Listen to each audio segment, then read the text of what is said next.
Here are the kinds of instructional materials.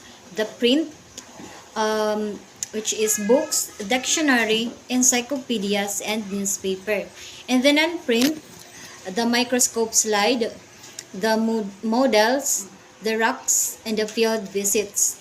And also the electronic, we have the slide presentation, the videos, the AR, the VR, and live content.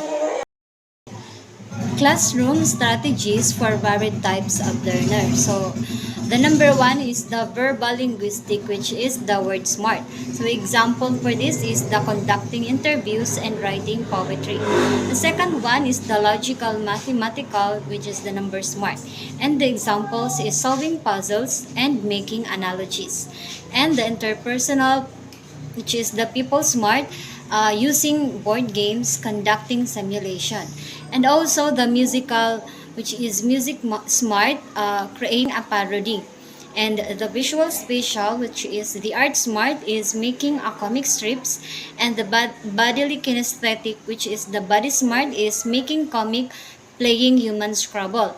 And the naturalist, which is the nature smart, is example for this is maintaining a community garden.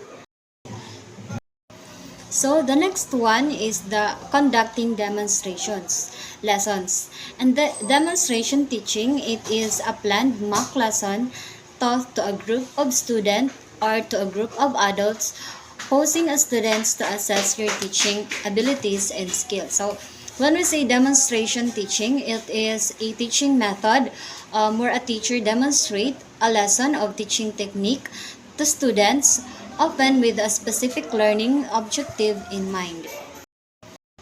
So now let's move on to conducting an excellent demo lessons.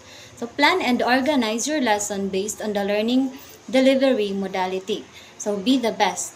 Observe proper grooming and be in practicum uniform. So it is very important that you have to wear a and complete uniform inside the classroom, and also manage your class well. So carry out classroom management routine. So also it is very important that you have to manage your classroom and it will be an organized classroom.